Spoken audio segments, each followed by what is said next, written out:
qui met les infos dans le site web. Merci Voilà. Stéphane. Vous m'avez entendu là? Oui, oui, c'est bon. Très clair. Merci Steph. Ok. Donc, bonsoir à toutes et à tous. Moi, je suis Hervé Simon, donc je suis directeur de course. Hélas, à cause du Covid, je serai à distance. Je vais faire le PC sécurité à distance, donc je ne pourrai pas être en contact. Je suis confiné 10 jours, donc c'est Sylvain qui va assurer la coordination de l'épreuve. Donc, l'objectif ce soir, on vous réunit hélas en visio. Vous vous doutez bien de la raison, c'est qu'on n'a plus le droit de faire des briefings là encore pendant quelques temps et de rassembler des personnes. Même en extérieur, là, ça aurait été. On n'aurait pas pu respecter les distances de sécurité, donc on est obligé de le faire en numérique. On l'a déjà fait 2 ou 3 fois sur des précédents événements, donc c'est quand même assez pratique. Et vous pourrez prendre la parole, bien sûr, à la fin de la réunion pour poser vos questions. Il faudra juste, s'il vous plaît, comme on est nombreux, lever la main et puis je pourrai distribuer les prises de parole.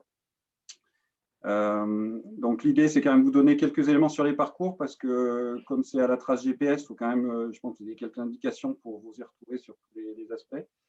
En premier lieu, je voulais vous remercier de votre confiance et puis de vous être inscrit à cette édition. Donc, pour ceux qui ne nous connaissent pas, on est les organisateurs du Raid VTT des Chemins du Soleil, dont on a déjà organisé 18 éditions, en général sur 3 jours et demi avec une épreuve nocturne. Donc, voilà, ça fait 18 ans qu'on œuvre sur la Drôme et les Hautes-Alpes, donc on commence à bien connaître les sentiers et les organisations de VTT. Par contre, c'est une première en e-bike, donc voilà, on demandera peut-être un peu d'indulgence sur les aspects batterie, c'est nouveau pour nous. Sur les autres aspects, je pense qu'on maîtrise plutôt bien les aspects logistiques, restauration, convivialité, les parcours, la sécurité. Donc ça, on est plutôt bon là-dessus. Par contre, c'est bien qu'on ne soit pas trop nombreux la première année, parce qu'on va gérer avec vous l'aspect spécifique des batteries, qui n'était pas notre spécialité de départ. Dire 2 mots de remerciement quand même à nos partenaires, Scott bien évidemment vous le savez, mais aussi la collectivité de la Drôme et la région Auvergne-Rhône-Alpes qui sont nos partenaires, et puis tout le staff, parce que même si on n'est pas nombreux, on a maintenu notre staff à tous les niveaux, que ce soit médical, technique, logistique, restauration ou autre. Donc, un grand merci à eux de leur engagement sur ces 3 jours. Je vais peut-être dire 2 mots en préambule de la philosophie de l'épreuve, parce que nous, on n'est pas une structure commerciale. J'ai absolument rien, bien sûr, contre les structures commerciales, mais on est au départ une collectivité avec une association qui avons monté cette structure pour promouvoir l'itinéraire permanent. Donc, le fait qu'on ne soit pas sur une démarche commerciale, on est hyper transparent sur plein d'aspects, notamment la philosophie et pourquoi on fait ce raid-là. Nous, on est comme vous tous, j'imagine, des passionnés des sentiers, du VTT, et on veut quand même des choses qui sont assez engagées, assez techniques, assez physiques. C'est pas une épreuve aseptisée. Donc, on a bien communiqué dessus sur le site internet pour ne pas tromper les gens. On a dit qu'il pouvait y avoir des passages vertigineux, des passages un peu dangereux. On vous montrera quelques extraits tout à l'heure. Donc, c'est déjà pour savoir où vous mettez les pieds. Alors, bien sûr, il y aura l'assistance électrique. Bien sûr, je pense que vous avez tous un certain niveau. Mais vous dire que voilà, c'est une épreuve qui demande un peu de pilotage et un peu d'engagement sur certaines journées, même si le premier niveau de parcours doit quand même vous permettre de rentrer sans souci. L'autre point que je vais aborder, vous vous en doutez, c'est l'aspect des règles sanitaires liées au Covid. Bon, je suis un peu obligé de vous les redire, hein, même si ce n'est pas ce qui est le plus marrant. Là, on aura quand même la chance d'être en extérieur pratiquement tout le temps, puisque même les repas se prennent sous un tunnel qui est aéré des 2 côtés. Donc, on ne sera pas en salle. Par contre, je vous demanderai de bien respecter voilà, il y a suffisamment de place, on a du temps pour manger. Donc, quand ce n'est pas des groupes d'amis ou de famille, respecter les distances par rapport à ça et puis évoluer avec les masques sur la partie camping. Et puis après, sur les départs, c'est relativement tranquille. Comme vous n'êtes que 70, vous pourrez prendre les départs à l'heure donnée, environ 10 personnes toutes les 10 secondes ou 15 secondes. Donc voilà, ça sera relativement échelonné. Ceux qui ne sont pas hyper à l'aise sur les parcours un peu techniques, ne vous précipitez pas dans les premiers parce qu'après, du coup, vous allez avoir pas mal de monde derrière vous sur des passages en balcon ou autres, vous ne serez pas forcément à l'aise. Donc, voilà, ceux qui sont aguerris, qui sont physiques, qui viennent là pour faire un peu plus de la performance et des chronos, partez en tête. Et puis les autres, vous avez largement le temps. De toute façon, ça va s'étirer assez longuement. On ne met jamais des singles au tout début des parcours, hein, ou quasiment pas. Donc, il y aura le port des masques dès que vous êtes en collectivité, bien évidemment pas sur le parcours, et puis on mettra à disposition du gel si on a besoin également sur les zones communes. Sur les règles de vie, comme je vous disais, quand même, on a une grosse expérience de 18 ans fois 3 étapes, donc on est toujours sur ces principes de bivouac. Alors, vous avez plein de droits en tant que client, hein, c'est normal, puisque vous avez payé pour une prestation. On va juste vous rappeler une ou deux obligations qui sont plus du civisme. La première, c'est de ne pas prendre des douches trop longtemps, même si vous n'êtes pas très nombreux sur la partie, les parties sanitaires, ce n'est pas très agréable d'attendre 1 heure à la douche, alors que voilà, on peut prendre une douche en 5-6 minutes et pas rester un quart d'heure sur la douche. Ça, hélas, on l'a constaté par le passé. Et puis, un aspect qui est récurrent, qui pose problème chaque année, donc je vous demande vraiment, s'il vous plaît, d'y veiller et de faire attention. Pour ceux qui n'ont pas loué des bungalows en plus de leur prestation, c'est-à-dire qui sont sur la formule bivouac ou camping, vous n'avez pas le droit de rentrer vos voitures dans le camping. Donc ça, c'est parfois mal compris par les personnes, mais c'est vrai que si tout le monde rentre ces personnes, alors surtout si on avait été 150 ou 200, on ne pourrait pas loger les tentes. Donc, il y a des parkings extérieurs. Et en fait, on ne laisse pas rentrer les voitures parce que si on commence à laisser rentrer les voitures pour poser un sac ou autre, en fait, on ne s'en sort pas et personne ne ressort. Donc, voilà, là-dessus, c'est toujours un peu les galères. Donc, on vous demande de respecter ce principe-là, de laisser les véhicules à l'extérieur ou alors d'acheter une prestation de location, enfin pas de location, d'entrée, c'est pas très cher, mais c'est le principe. Après, c'est le gestionnaire du camping qui, lui, sait s'il a la place ou pas pour autoriser des voitures à pénétrer et prendre des emplacements de tente par rapport à nous, mais aussi les autres clients, puisque c'est un week-end ouvert, le camping ne nous est pas entièrement réservé par rapport à ça. Vous dire aussi qu'on n'a pas mis de point bière, contrairement à ce qu'on fait nous les autres années sur la DTT où on est très nombreux, où on est plus de 800 personnes.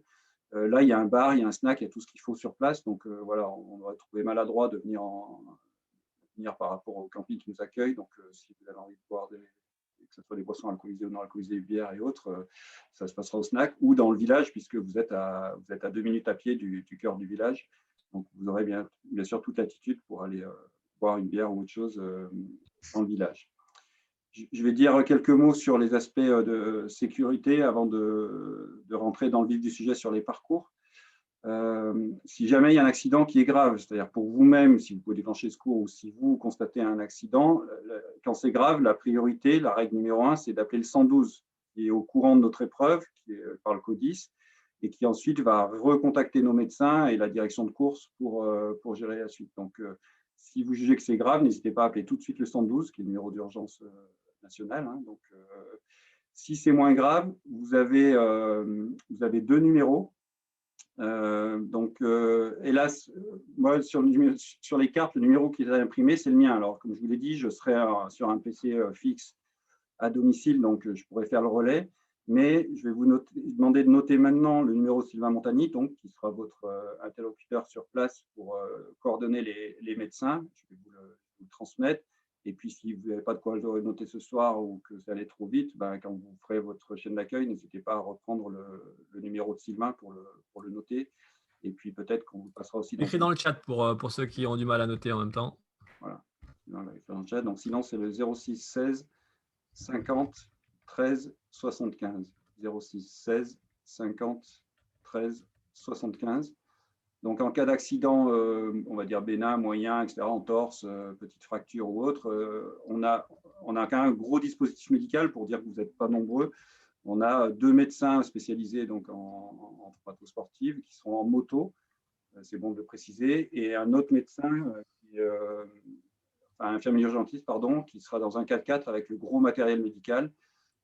Donc, ces personnes-là sont coordonnées par Sylvain et on vous envoie les effectifs en fonction de la nature de l'incident ou de l'accident, l'effectif médical pour venir constater et décider une évacuation éventuelle ou des suites à donner. Voilà, donc pour les procédures en termes de sécurité. L'autre point qui est important pour nous, s'il vous plaît, et ça, je vous demande aussi de faire preuve de civisme là-dessus, c'est les pointages de départ-arrivée. Parce que, comme vous avez compris, il y a plusieurs options possibles de parcours. On va y revenir un petit peu tout à l'heure. Donc, on a vraiment besoin de savoir qui est parti, qui est rentré. On n'a pas de système de chronométrage puisque c'est une randonnée non chronométrée. Donc, on a vraiment besoin que vous jouiez le jeu et qu'on sache qui est parti et surtout qui revient. Et ça nous est déjà arrivé plusieurs fois par le passé de déclencher des secours pour des personnes qui n'avaient pas pris le temps de pointer arriver ou qui étaient rentrées directement à leur hébergement sans signaler l'arrivée. Et donc là, par contre, ça vous implique directement parce que là, la gendarmerie se retourner contre vous et peut faire des procédures parce qu'ils avaient enclenché des secours à tort. Donc, soyez bien respectueux de ce point-là, s'il vous plaît. L'autre aspect à savoir sur les parcours, c'est que comme c'est une trace GPS, il y a quelques endroits où il y a des intersections où vous allez devoir faire un choix et certains points de la trace aussi GPS où il y avait des toutes petites parties qui sont en aller-retour. Donc ça, on complétera par des flèches au sol pour vérifier que vous êtes bien dans le bon sens et que vous ne partez pas à l'envers sur le parcours. Donc, regardez bien les flèches quand votre trace GPS arrive sur une fonction de la trace GPS retour pour être sûr que vous partez bien dans le bon sens. Et puis, en général, sur ces points stratégiques, on a aussi un signaleur, enfin un aiguilleur, comme vous voulez, qui vous donnera l'indication. Ces personnes-là que vous allez avoir sur le terrain, elles ne sont pas très nombreuses, mais elles ont 2 rôles. Donc, d'abord, vous reprécisez le parcours s'il y a un doute quelconque. Et deuxièmement, vous donnez des conseils en termes de gestion de batterie par rapport au reste du parcours qui reste à faire. Donc, ils seront là pour vous conseiller, pour vous dire, ben voilà, s'il vous reste une barre, ce n'est même pas envisageable de partir sur cette partie du parcours. Donc, ils vous donneront des indications par rapport à ça. Et ce qu'on a souhaité, pour 2 raisons, vous allez les comprendre très vite, on va vous remettre à tous une carte en A3 du parcours en couleur de chaque journée. Je vais vous les montrer tout à l'heure à l'écran, mais vous les aurez en papier physiquement à la remise de votre plaque de cadre. Ça aura 2 utilités pour vous. D'abord, de bien comprendre les profils en long et les endroits où se font les shunts, parce que quand vous allez voir qu'il vous reste une barre et là où se fait le shunt, ça va vous aider, ça va vous faciliter à la prise de décision.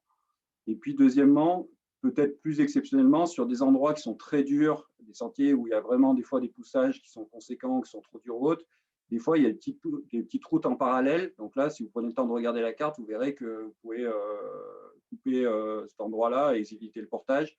Et tout est annoté sur les cartes. Vous aurez les endroits où c'est très dur, où c'est extrême. Et du coup, vous pourrez voir qu'il y a une dérivation possible pour éviter ces passages-là. Voilà. Alors, ce qu'on vous demande, ce n'est pas de partir à des kilomètres et des kilomètres, hein, mais par contre, les endroits où on l'a fait, c'est hyper évident. Il y a une petite route à côté, c'est possible et vous pourrez le faire. Mais quand je commenterai les cartes tout à l'heure, ça sera encore plus parlant.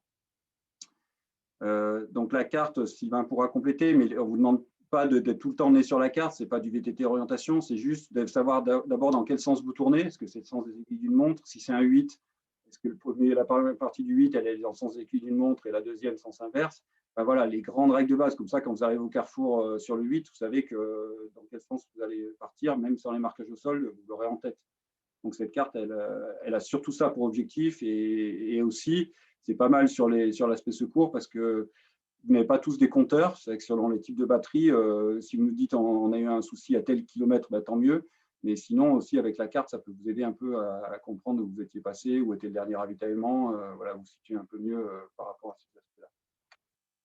Voilà, je vais présenter les cartes, donner le détail un peu des parcours, donner les grands principes des journées et puis quelques aspects spécifiques des parcours. Et puis après, on pourra répondre à vos questions. Et bien sûr que Sylvain et Stéphane pourront compléter aussi en fonction de ce que je viens de vous expliquer là. Voilà, donc je vais vous partager l'écran. Donc, c'est ce type de carte que vous allez avoir pendant les 3 jours. Si vous avez des questions, vous pouvez les poser dans le chat, comme ça on pourra les compiler et puis répondre à la fin. Voilà. Alors, vous voyez que bon, ce n'est pas d'un graphisme absolu, mais ça vous donne quand même bien des éléments, c'est-à-dire que sur le parcours du premier jour, par exemple, vous avez à la fois l'indication sur le profil en long et on vous a remis les indications. Vous voyez, par exemple, ici, shunt falaise, c'est ici, et vous l'avez également sur le profil en long. Donc, vous savez qu'au 10e kilomètre, on arrive sur la falaise et vous avez un peu plus tôt sur le parcours la possibilité de shunter. Je vais en reparler tout à l'heure. Le ravitaillement donc à la fin de la descente. Et par exemple, si vous décidez de faire le shunt, vous voyez que vous arrivez à cette altitude-là. Ceux qui font la deuxième boucle optionnelle, eh ben, ils descendent et remontent tout ça. Et ceux qui rentreraient directement, au lieu d'être se retrouvés ici, ils repartent d'ici et ils n'ont plus qu'à descendre pour arriver. Donc, normalement, avec le profil en long et les indications, vous avez les indications de distance, donc de kilomètres, de dénivelé. Donc, la boucle seule, elle fait… Sylvain, c'est bon, on m'entend là, parce que j'ai une connexion instable, ça va? C'est bon, Sylvain? Et c'est très, très bon. Ok. C'est bon, ouais. Donc, numéro 1, 31 km, 1164. Numéro 2, 42, 1643. Donc là, pour entrer dans le concret sur le premier jour, sur le parcours, quand vous êtes ici, on a bien prévenu qu'il y avait des passages dans le vide, etc., que c'était un peu engagé à certains endroits. Donc là, typiquement, c'est un parcours, quand vous partez d'ici, vous montez sur une piste régulière tout le long, et vous arrivez ici, vous êtes en bord de falaise. Je vais vous montrer la vidéo pour que ça vous parle et que vous vous rendiez compte, quand on dit que c'est un passage dangereux, c'est vraiment dangereux. Donc si par exemple, quelqu'un vient de vous voir avant le départ en disant « je ne me sens pas du tout, regarde les images que j'ai vues de faire ça », là, il y a un shunt possible en montant par une piste tout le long. Donc ça, on vous l'expliquera, voire même on vous redonnera une trace GPS différente si vous voulez, mais nous, on vous a donné que la trace GPS du parcours classique. Et là, il n'y a pas de risque de se tromper. C'est-à-dire que quand vous partez la piste qui croise ici au départ, là, cette piste-là qui monte tout le long, vous arrivez directement au col du Pinet, qui est ici, voilà, et vous retrouvez le parcours normal. Je vais essayer de vous montrer la vidéo sur le partage d'écran, pour que vous vous rendiez compte un peu de ce à quoi ça ressemble. Je ne peux pas couper entre-temps, j'ai peut-être fait une bêtise. J'en ai pas pour longtemps, je vais aller la réouvrir.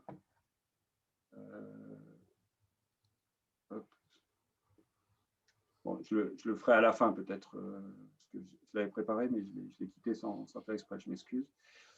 Donc je repartage les cartes. Voilà. Vous avez dû revenir à la carte. Donc voilà le parcours donc, qui se déroule. Vous arrivez à Miscon, ravitaillement ici. Vous avez une montée sur un col routier très facile, un peu de piste. Et puis là, ben voilà, par exemple, on arrive sur le premier jour à ce fameux système de shunt. Ceux qui prennent la première boucle courte, ils rentrent directement ici par le parcours bleu sur Ravel. Donc ça, c'est à vous de gérer le choix de votre trace GPS sur votre GPS, bien sûr. Enfin, je pense que c'est évident pour tout le monde ce que je dis là. C'est-à-dire que si vous avez J1 boucle 1, c'est le tracé bleu. J1 boucle 2, c'est la boucle qui fait le contour avec le dénivelé descendant au début, là que je l'ai dit, et tout le retour montant. Voilà. Et après, bah, tout le retour qui se fait pour arriver à Châtillon. Voilà pour la première journée. Pour la deuxième journée, donc, je vous dois déjà quelques mots d'explication sur deux modifications de parcours par rapport à ce qu'on avait pu vous annoncer. C'est bon, Sylvain, là? Toujours bon, Sylvain? Oui, oui, on t'entend très bien. Oui, parce que des fois, j'ai c'est toujours bon. La petite aiguille qui s'active.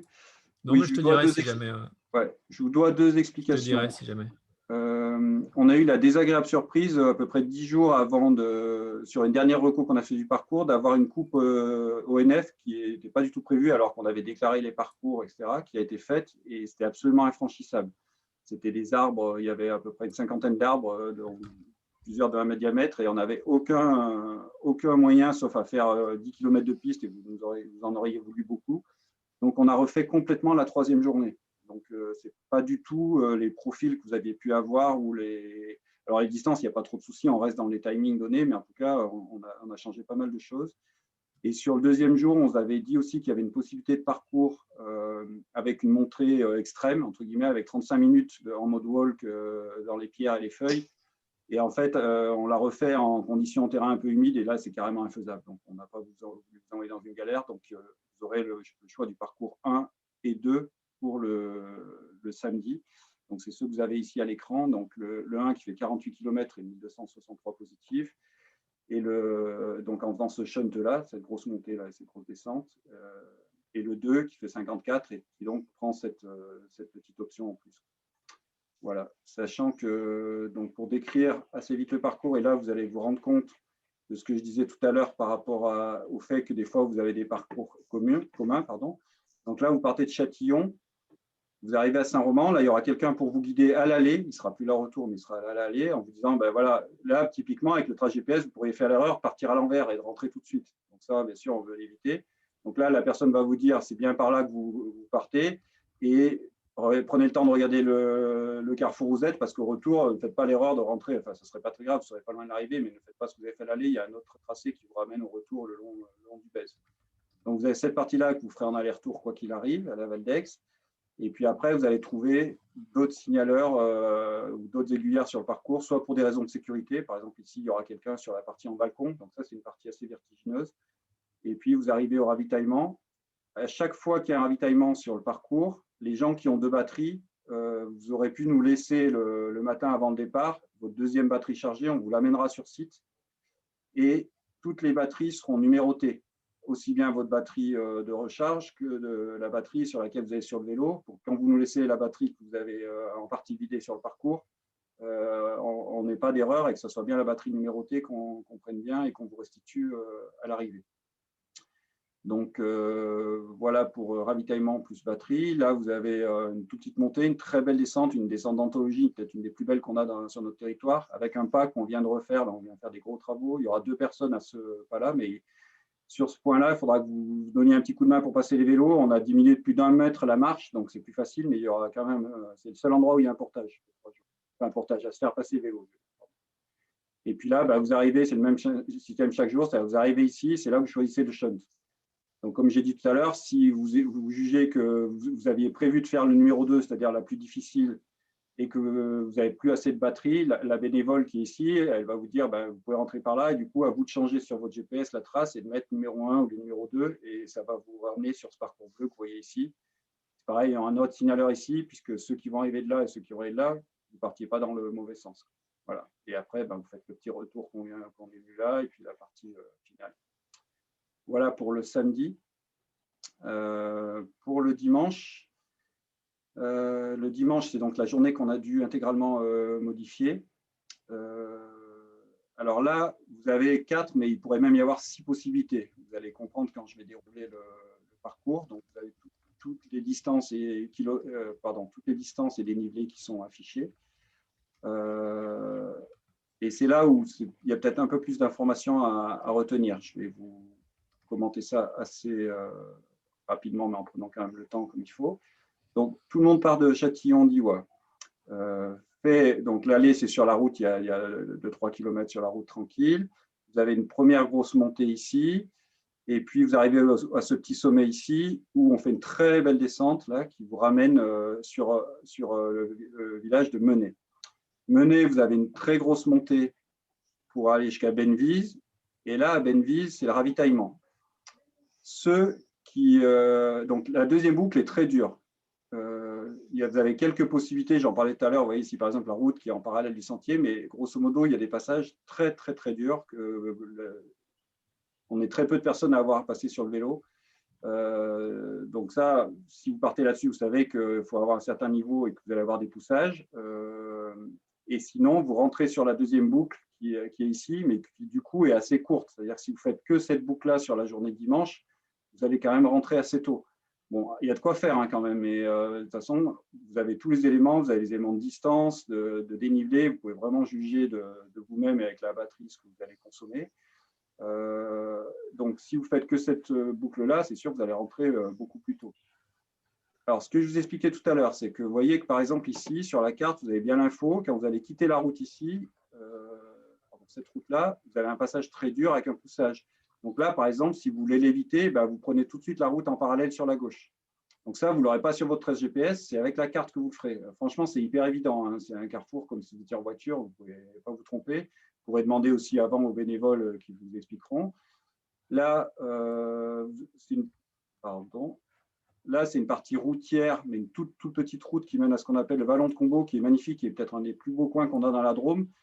Donc, typiquement, ce que je voulais vous dire, c'est que si vous avez peur de ne pas tout faire, de faire une boucle trop courte, la première, vous pouvez venir au moins jusqu'ici, et puis c'est vous qui décidez si vous faites toute la montée ici, où il y a quand même, pour certains, un poussage ici pour arriver au sommet, et puis après toute la descente, ou si vous venez juste vous balader sur le Vallon de Combo, et vous revenez au ravitaillement, vous faites la deuxième boucle. Ça, c'est un peu à la carte. Ce que je vous demande, c'est de ne pas sortir, de ne pas aller beaucoup plus loin que nos secteurs-là, parce que nous, les médecins, tout le monde est sur ces secteurs-là. Si vous partez là, sur cette route-là, on est hors circuit. Voilà. Et donc, vous revenez donc, par ce hameau-là des Nonières, vous revenez sur cette partie. On croirait que c'est un aller-retour, là, mais en fait, il y a un petit sentier qui longe la route ici. Il y a juste la fin qui est en aller-retour. Vous retombez au ravitaillement de Benvise. Ceux qui veulent prennent leur deuxième batterie pour ceux qui en ont une, et vous partez pour une montée jusqu'ici, une très très belle descente, c'est peut-être la deuxième plus belle du week-end. Là. Vous arrivez au magnifique village d'Archiane, au pied des barres rocheuses, là, vous voyez ici, vous allez voir que c'est grandiose. Et là, par contre, vous avez deux solutions. Un très beau sentier, mais qui est dur, qui est vraiment dur, en fin de parcours en plus, qui vous ramène jusqu'à cette piste-là. Si par contre, à la fin de la descente, si ceux qui ont fait la grande boucle, il ne vous reste plus assez de batterie, vous aurez un bénévole ici qui vous dira que vous pouvez rentrer intégralement par la route. Voilà, là, une piste en balcon facile, très facile, et un magnifique single tout en épingle, là, ici, qui vous ramène sur le village de Menay. À Menay, une grande majorité d'entre vous… Bordel. Pardon. Bordel. Pourquoi? Je vais changer la dernière étape. Non, Il y a la DNF là-bas, là aussi. Il a été coupé éclairé, ils ont coupé 50 arbres, ça change toute l'étape. C'est la plus belle, la plus technique, et ils la changent toute. Deux, quoi. S'il vous plaît, vous pouvez couper le micro. DNF, c'est quelque chose, même chez nous, pardon. Merci de couper votre micro. Alors, je termine. Là, vous pouvez rentrer par la route. Il n'y a pas d'intérêt majeur, mais c'est joli, enfin, c'est tranquille. Donc, vous faites tout ça par la route sur le retour. Ou vous pouvez remonter par ce que vous avez fait. Alors là, on propose rarement ça, mais on l'a quand même proposé pour éviter la route.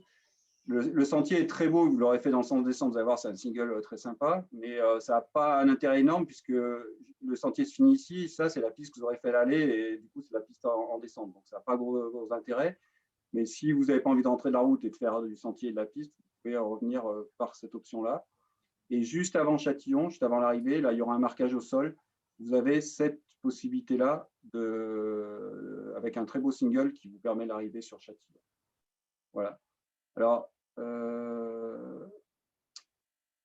là, il y aura un aiguilleur pareil que le jour d'avant et à l'aller qui vous redira, attention, ceux qui font le retour par ici, redescendez bien par la piste pour ne pas refaire. De toute façon, vous aurez vite reconnu que vous allez refaire la même chose que vous avez fait tout à l'heure. Voilà, donc vous pourrez vous appuyer sans problème sur ce type de carte. Sylvain, ce que je te propose, s'il y a des questions dans le chat, je te laisse y répondre et pendant ce temps, je vais télécharger j'allais ouvrir la partie de la vidéo pour montrer le passage en falaise. Ouais, merci pour ces précisions. Il y a eu quelques questions dans le chat auxquelles j'ai répondu. Donc du coup, il y en a certaines où je voulais peut-être que tout le monde en profite, ceux qui n'ont pas eu les infos. Première question qui était de savoir si vous deviez déclarer vos parcours. Alors en fait, il y aura des bénévoles sur les points d'intersection qui noteront les parcours que vous empruntez. Donc vous n'avez pas besoin de déclarer un parcours la veille ou déclarer le matin le parcours que vous souhaitez faire. Vous avez juste à rouler. Vous avez juste à vous arrêter quand un bénévole vous demande, juste parce qu'il va noter votre numéro. Est-ce qu'il y a les chargeurs au ravitaillement? Donc il n'y a pas de chargeur de batterie au ravitaillement. Il y a, pour ceux qui ont une deuxième batterie, comme ça a été précisé, alors, bien sûr qu'il n'y a pas besoin de deuxième batterie, mais ceux qui avaient une deuxième batterie pourront la laisser pour qu'elle soit disponible sur le ravitaillement. D'accord. Ensuite, une question pour les traces GPS. Donc, les traces GPS définitives sont sur le site web, déjà en ligne. Donc, dans Ready Bike Electric et dans la catégorie Briefing, le lien vous a été rappelé dans le chat à nouveau. Donc, vous pouvez les télécharger. Il y a plusieurs traces GPS par jour. Ça dépend bien sûr du parcours que vous souhaitez effectuer. Donc, pour le vendredi, par exemple, il y a 2 parcours qui sont proposés. Donc, il y a marqué jour 1, parcours 1 ou jour 2, parcours 2, suivant le parcours que vous voulez faire. Une question à savoir si vous avez besoin des gobelets pour les ravitaillements. Alors là, je vais peut-être laisser répondre Hervé pour les histoires de gobelets parce que habituellement, vous utilisez vos bidons.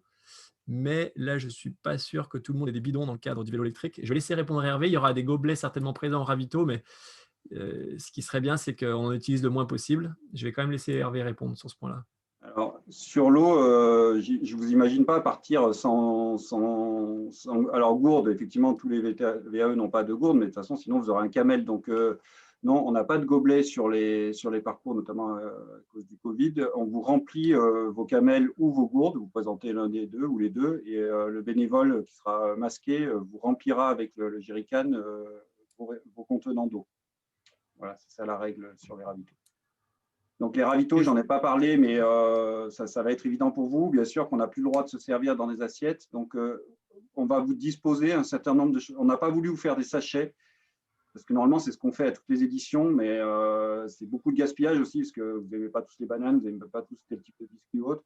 Donc c'est forcément des choses conditionnées individuellement, c'est-à-dire que les sachets sont conditionnés sous plastique, les bananes sont sous leur peau, on ne les épluche pas.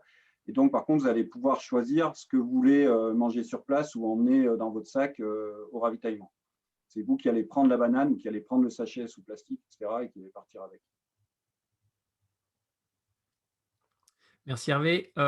Est-ce qu'il y a de l'électricité sur les emplacements du camping? Donc oui, il y a de l'électricité sur les emplacements de camping. Pour ce qui est de la recharge des batteries, il y a un point recharge qui est géré par l'organisation.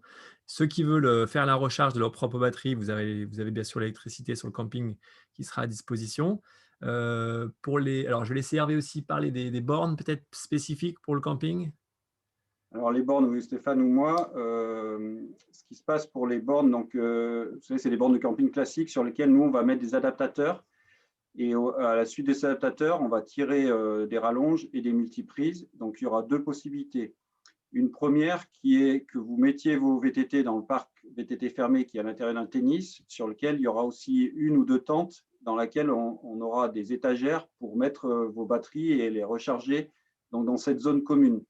Ce n'est pas une obligation, c'est-à-dire que si vous branchez à une multiprise, notamment que vous avez une tente sur la zone bivouac, vous aurez donc des multiprises à proximité de vos tentes. Vous pouvez très bien brancher vos téléphones portables et vos batteries à cet endroit-là.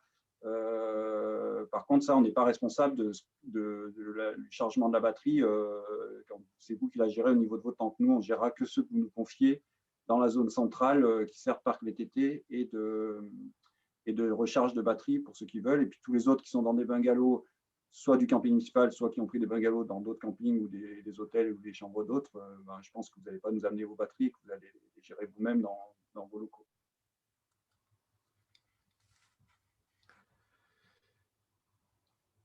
C'est bon? Pas d'autres questions? Donc, je suis prêt pour la vidéo, je vais pouvoir vous la partager, si tout va bien cette fois. Hop, partager. Il ne sort pas. Ah si, elle était là. Voilà, je partage l'écran et je la lance. Donc ça, c'est le fameux passage en falaise. Donc je la lance et je la commande en même temps.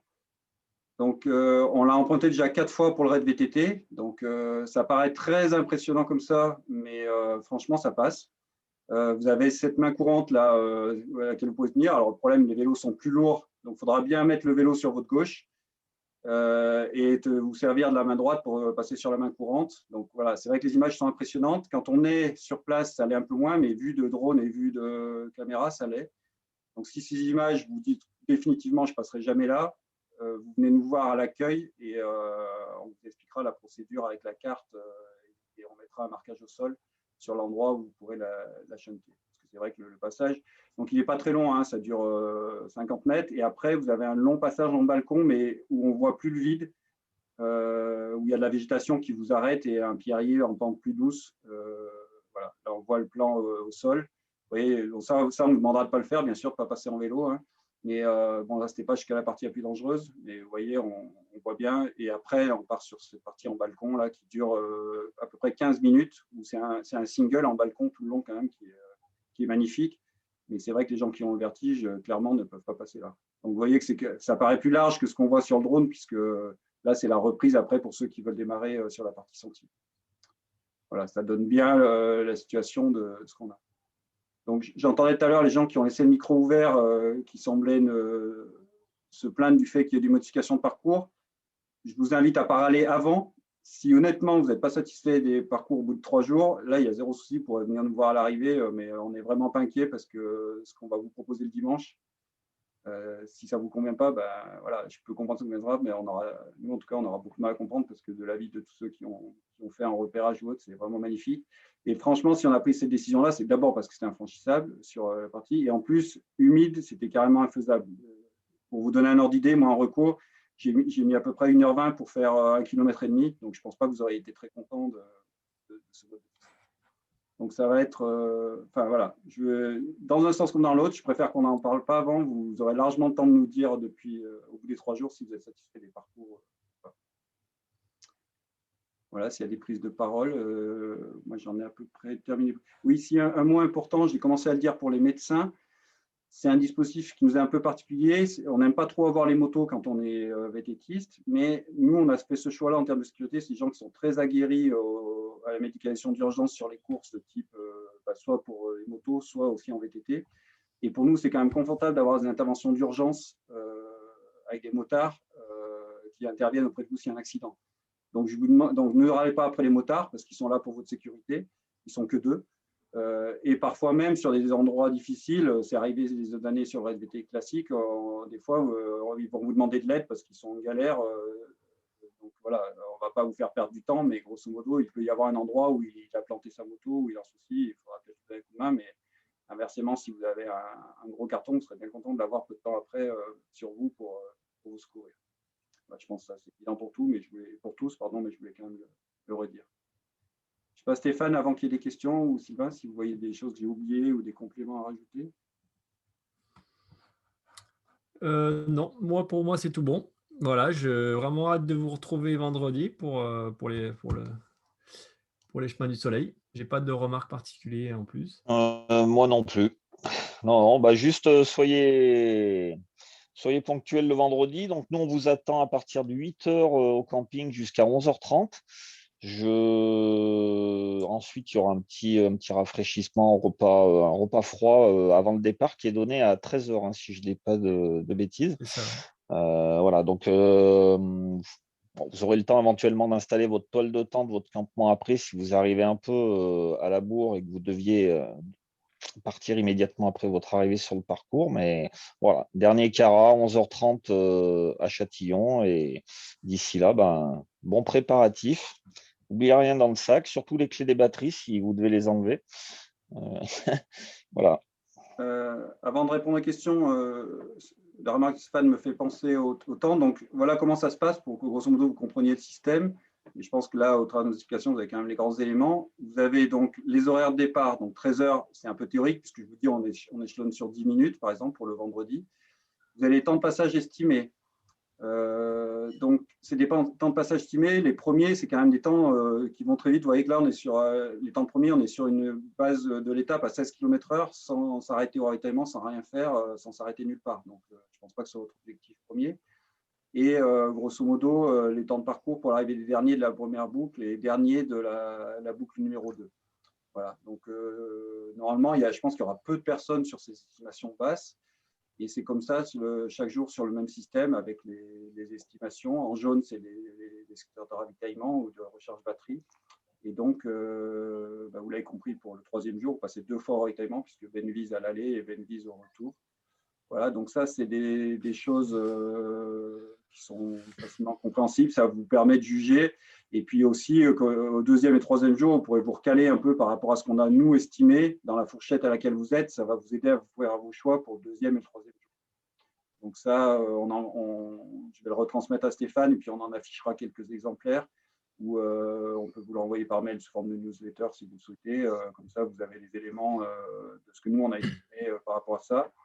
Le dernier jour, on met quand même une petite porte horaire là à mener en bas pour le retour sur la route éventuelle. Dimanche après-midi, vous puissiez rentrer. Alors, quelques questions apparues depuis quelques secondes. Je vais les lire et y répondre à certaines d'entre elles. Excuse-moi. Tac, je les remets. Alors, est-ce qu'il y a un changement de parcours s'il pleut un peu fort? Alors ça, non. Ceci dit, toute épreuve est sujet aussi aux conditions météorologiques et aux conditions de sécurité. Donc, si jamais il y avait vraiment des gros problèmes de sécurité dus à la météo, il y aura peut-être des changements de parcours. Mais ceci dit, s'il pleut même fort, ça, c'est a priori pas prévu. Ceci dit, pour ce week-end, ils annoncent très beau temps. Donc, la pluie ne devrait pas être au rendez-vous. Est-ce qu'il y a un balisage comme sur le RAID VTT historique ou est-ce qu'on se repose sur des traces GPS et les cartes papier? On se repose uniquement sur les traces GPS. Les cartes papier, elles ne sont pas là pour vous guider, elles sont là pour vous repérer, pour vous donner des informations supplémentaires, pour éventuellement trouver un shunt si jamais ça vous intéresse de le regarder. Les cartes papier, elles sont là plus comme une indication supplémentaire. Par contre, vous devez vous reposer exclusivement sur les GPS. Donc, le GPS est obligatoire pour tout le monde. Est-ce qu'il y a un sponsor de crème sauf ceux qui sont en solaire? Ça, groupe, je sais pas. sauf ceux qui sont en groupe et qui progressent, qui ont l'habitude de progresser en groupe et qui restent avec un seul leader du groupe sur le GPS. Mais sinon, ceux qui sont individuels, effectivement, sans GPS, vous ne pourrez pas faire d'épreuve. Est-ce que les traces GPX ont changé? Alors là, changé certainement depuis les 5 derniers mois, oui. Ceci dit, depuis les derniers jours, je ne sais Non. pas. Alors là, pas depuis les derniers jours. Stéphane confirme. Bon, ceux qui ont un doute, je vous invite Oui. peut-être à Non. les retélécharger, mais a priori, pas depuis quelques jours. Depuis, Vas-y, Stéphane. Oui. Non, depuis le dernier communiqué email qu'on a envoyé pour annoncer justement le briefing, depuis ce jour-là, les traces n'ont pas été modifiées. Mais bon, comme dit Sylvain, vous les retéléchargez ce soir ou demain soir si vous avez un doute. Elles ne bougeront plus jusqu'à ce week-end. Toutes celles qui sont sur Open Runner là depuis plus d'une semaine et depuis la dernière news que vous avez eue, non, il n'y a aucune modification. Je crois. Est-il possible d'acheter du matos sur place comme un pneu ou autre? Il y a un mécano sur place. Est-ce qu'il a du matériel? Alors, non. Pas de matériel. Donc pour le matériel, il faudra aller sur Die. Il y a un magasin à Die de vélo, donc, qui est à quelques kilomètres, une vingtaine de minutes. Donc il faudra, si jamais il y a besoin d'acheter du matériel, vous pourrez vous y rendre. Il y a quand même deux systèmes différents. Pour ceux qui ont des VTT Scott, il y a un mécano Scott avec des vélos Scott. Donc là, il y a un SAV Scott, c'est prévu. Pour ceux qui ont d'autres marques, c'est ce que vient de dire Sylvain, il n'y a pas de mécano, comme vous êtes peu nombreux, il n'y a pas de mécano dédié à l'épreuve pour les autres marques. Par contre, le magasin a dit est prévenu, je l'ai encore eu cet après-midi, il est prêt à vous recevoir, il arrêtera ses réparations classiques sur la journée du vendredi ou du samedi si vous avez un SAV à faire. Et ça s'appelle Vélodrome ou Drôme Vélo, mais je crois que c'est Vélodrome à Die, il est prévenu. Et donc, soit vous y allez avec votre propre véhicule, soit si vraiment vous avez un souci, vous êtes venu en train ou je ne sais quoi, vous me contactez et on vous fera la navette pour vous amener à Die au SAV sans garantie qu'il ait la pièce, bien sûr, dans le fait comme si c'était chez vous. S'il a la pièce, les pneus hauts, tant mieux, mais voilà. Vous venez quand même avec un minimum de kit avec votre matériel, mais voilà, grosso modo, l'aller-retour à Die, c'est jusqu'à d'ici là, autour de 40 minutes, l'aller-retour à Die. Sans garantie que voilà, ils prennent le samedi soir selon l'heure à laquelle vous arrivez, etc. Et à 19h, ils ferment. Les participants partent-ils selon leur parcours, histoire de constituer des groupes? Alors, pour les départs, donc ça va être pas un départ complètement en masse, puisque pour le Covid, on ne peut pas faire partir tout le monde en même temps. Donc, on va peut-être faire partir par petits groupes de 10 toutes les minutes. Donc, ça sera un départ échelonné, mais pas tant échelonné que ça, puisqu'on n'est pas très, très nombreux. Donc, effectivement, ce qui peut être sympa pour ceux qui viennent seuls ou qui viennent pas très nombreux, c'est de rouler avec d'autres personnes. C'est aussi pour ça qu'on fait la rando, pour rencontrer du monde. Donc, très rapidement, sur le parcours, vous pourrez trouver des gens avec qui rouler, j'en doute pas. Enfin, en tout cas, j'espère que ça se passera comme ça. Mais il n'y a pas de départ en fonction des parcours. Donc, si vous voulez rencontrer du monde, partez plutôt devant, puis attendez un petit peu des collègues. Mais il n'y a pas de départ spécifique pour les parcours. Oui, vous présentez-vous entre collègues. Si vous avez déjà le groupe constitué, il n'y a pas de souci. Vous présentez sur une départ avec le groupe constitué, mais effectivement, le parcours le plus dur ne part pas en premier, par exemple. Il n'y a que le dernier jour, là, dans ce que je vous ai montré tout à l'heure, où on a prévu un départ 15 minutes plus tard pour le tout petit parcours. Je vais aller le remettre à l'écran, ce sera plus simple pour tout le monde. Comme ça, on parlera de la même chose. Écran partagé, pardon. Les temps estimés sont là, sont les trois. Voilà. Alors, pardon, tout le monde l'a bien à l'écran, j'imagine. Donc 13 heures pour tout le monde, ça, il n'y a pas de souci le premier jour. 9 heures pour tout le monde, dans l'ordre que vous voulez. Et 7h45, voilà, ici, le dernier jour, le dimanche, parcours 2 et 3. Mais ça, c'est plus pour votre confort personnel, parce que comme c'est le dimanche et que les gens reprennent la route le dimanche après-midi, et ceux qui savent qu'ils vont faire les deux grandes boucles, les premiers départs sont à 7h30. Les autres qui savent, surtout quand vous aurez l'expérience des 2 premiers jours, qui se sont dit, bon, mais c'est bon, c'était déjà trop dur, trop technique pour moi, c'est sûr que je fais la petite boucle le dimanche, ça ne sert à rien de partir à 7h30, on vous propose de partir à 7h45 sur la boucle numéro 1 du 3e jour. Voilà. Et vous voyez que ça vous fait arriver quand même tôt le matin, parce que le meilleur, enfin, ça ne sera pas le cas si vous choisissez le petit parcours, ce serait 9h38, mais grosso modo, ça vous fait arriver probablement avant midi sur la boucle du dimanche matin si vous faites que la première section. Ouais, je pense que c'est assez clair. Alors, les questions arrivent au fur et à mesure qu'on arrête, mais j'y réponds du coup. Il y a 2 questions sur le matériel. Faut-il prévoir des protections genouillères, coudières? Et puis une question un peu pareille, savoir s'il faut une dorsale pour les descentes en VTT comme en DH. Alors là, faut être clair. Chacun connaît son niveau. C'est plutôt votre engagement, vous personnel, qui va vous permettre de définir le matériel que vous souhaitez. Moi, personnellement, je l'ai fait en cuissard. Bon, après, je suis descendu sûrement moins vite que certains vont descendre.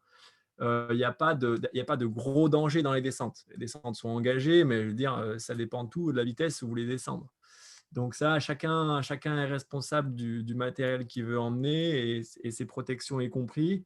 Ce qui est obligatoire, c'est casque et gants, et puis le matériel, la petite pharmacie qui a été édictée dans le matériel obligatoire avec un peu de matériel de sécurité, couverture de survie, etc. Je n'ai pas la liste sous les yeux, mais il y a une liste qui vous a été fournie. Est-ce que, une autre question, quel niveau de sécurité pour le parc fermé? Alors, le parc fermé, effectivement, il sera sécurisé dans le sens où il y aura quelqu'un en permanence avec les vélos. La nuit. Avec les vélos en permanence, quelqu'un qui dormira avec les vélos. Quel niveau de sécurité, au-delà du fait qu'il y ait quelqu'un, c'est sûr, si quelqu'un arrive avec un fusil, il va pas se battre, et puis il n'y aura pas la police à côté. Donc oui, il y aura quelqu'un pour les surveiller les vélos en permanence, et quelqu'un de confiance, promis. La nuit, que la nuit. Que la nuit, oui. Et on vous demande, c'est dans le règlement, vous devez quand même mettre un cadenas sur le vélo. C'est à l'intérieur d'un tennis qui sera fermé, des grandes grilles qui font plus de 2 mètres de haut. Donc, le seul souci qu'on peut avoir, c'est que la personne agresse la personne qui surveille la nuit et découper le grillage la nuit. Donc, bon, c'est des vélos de valeur. Je ne dis pas que ça peut arriver. C'est jamais arrivé en 18 ans. Mais on vous demande quand même de mettre un cadenas par sécurité, même si vous le mettez dans le parc VTT. On peut peut-être expliquer le principe aussi. Donc là, aujourd'hui, vous avez reçu votre numéro de dossard. Donc ça, c'est la petite plaque vélo que vous aurez à mettre sur le cintre, qui permet de vous identifier quand vous passez sur les points signaleurs pour le pointage. Vous aurez également, avec ce numéro-là, un bracelet à porter durant les 3 jours. Ce bracelet, il est inviolable, vous ne pouvez pas l'enlever. Si toutefois vous le déchirez, vous l'enlevez, il faudra venir me voir avec une pièce d'identité pour que je vous le réimprime. Ce bracelet étant numéroté comme la plaque de vélo, seules les personnes qui ont le même numéro que le vélo peuvent sortir du parc à vélo. Et vos batteries auront également du coup ce numéro-là. Voilà. Donc dans le parc à vélo, par contre, on vous demande de poser les vélos. Donc, par contre, il n'y a pas de mécanique, on ne rentre pas avec des outils. C'est vraiment un stationnement. Si vous avez des choses à faire sur le vélo, vous les faites avant. Le vélo, une fois qu'il est rentré, on évite de le ressortir. Comme ça, on sait il est là. Personne n'y touche.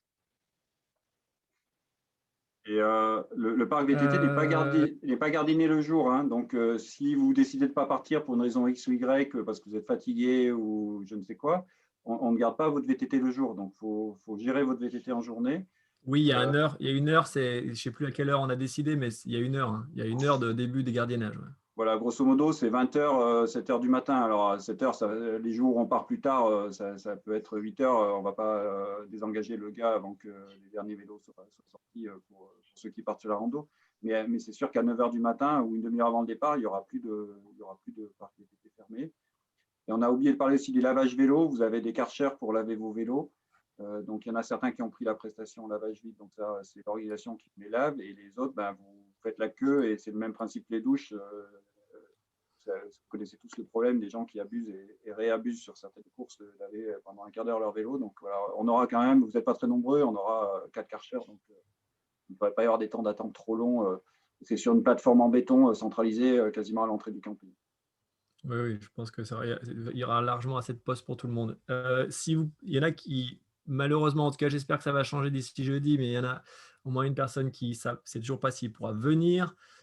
Si vous voulez nous prévenir, donc vous pouvez nous envoyer un mail, mais à partir de jeudi soir, on aura accès difficilement à nos emails. Donc, vous pouvez éventuellement me laisser un SMS si vous savez que vous êtes sûr que vous ne viendrez pas. Mais essayez de limiter surtout les appels, mais et les messages sur mon téléphone portable. Possibilité de s'inscrire à la journée pour des accompagnateurs. Non. Alors Hervé, je te laisse peut-être la parole pour ça. Je sais pas. Non, là c'est vraiment impossible, à la fois pour des raisons d'assurance, de sécurité, de déclaration.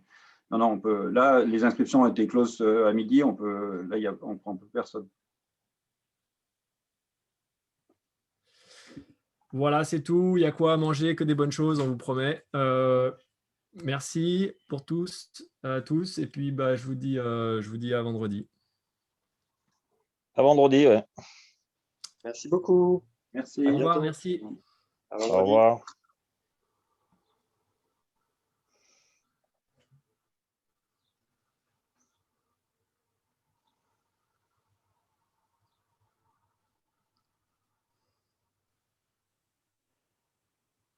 « 48 personnes, il y a eu quand même à un moment donné.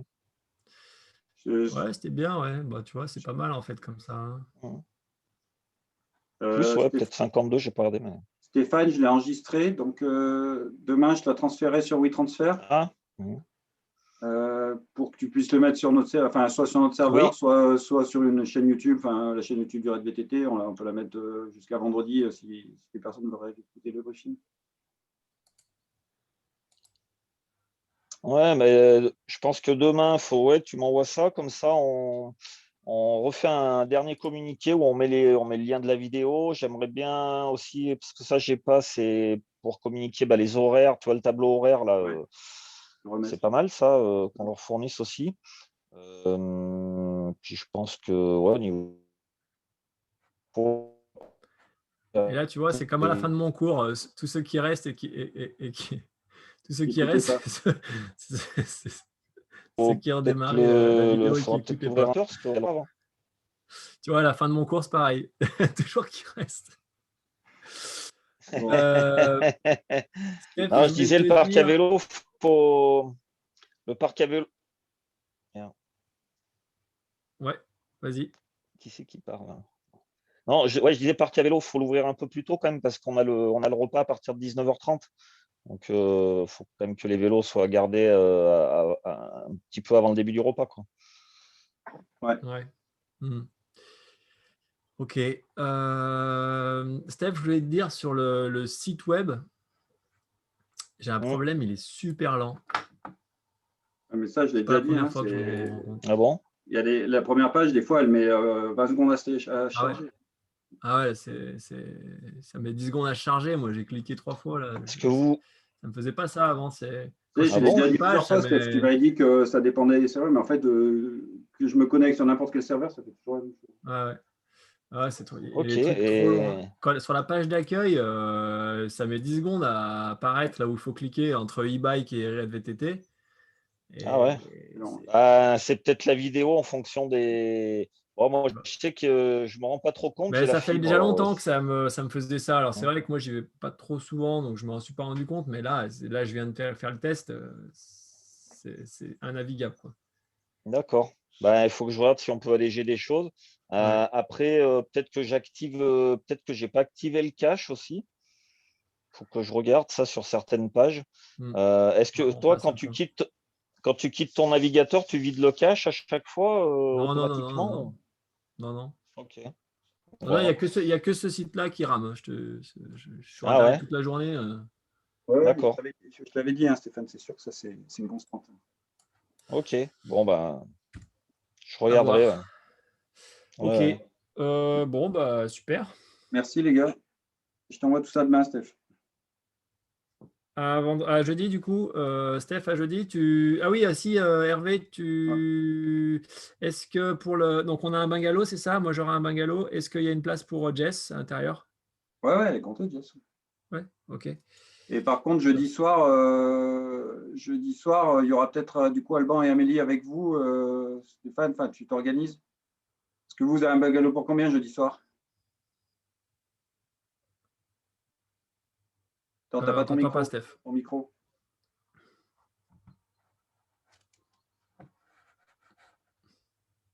Moi, j'ai pas la liste encore complète du staff là. Donc, Mais je parle de jeudi soir. jeudi soir, un ou deux là, faut que je vérifie. Parce que normalement, il n'y a que toi et Sylvain. Et j'ai rajouté, il y a 2 étudiants en tente. Ouais. Et du coup, j'ai demandé à Alban et Amélie aussi de vous rejoindre le jeudi soir, a priori. D'accord. Comme ça, vous avez les 4 sur place pour démarrer vendredi matin. Tout est nickel. Ouais, top. Non, de toute façon, si je vais vérifier si j'en avais pris qu'un, c'est pas grave. De toute façon, les autres sont réservés pour le lendemain, donc on en prendra un deuxième le soir.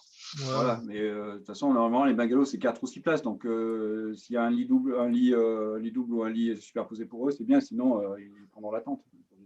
Ouais, c'est 4 places et après, c'est banquette sur le canapé banquette dans la cuisine. Ouais. Bon, moi, je prends une toile de tente au cas où, on ne sait jamais. Puis voilà. Non, bon, on arrivera bien à prendre un bungalow de toute façon. Ouais. Enfin, bon, on Okay. verra. Tu arrives à quelle heure, toi, Sylvain? Moi, je vais arriver tard parce que je vais partir en fin d'après-midi de Chambé. J'ai 2 heures de train. Ensuite, il faut que je récupère le camion. Il faut que j'aille jusqu'à 10. Oula. Je vais arriver peut-être pour 8h, 8h30, quoi. Ah, ok, d'accord. Ça marche. Tard. Non, je vais essayer d'arriver pour. Je sais pas si on trouvera un truc à bouffer ou on sait rien. Je trouve un sandwich. Ok. Ok, ça marche. Ça roule. Bon, Muy merci. bien. Allez, Allez. ciao, Merci. bye bye. À plus. Ciao. Ciao, bye.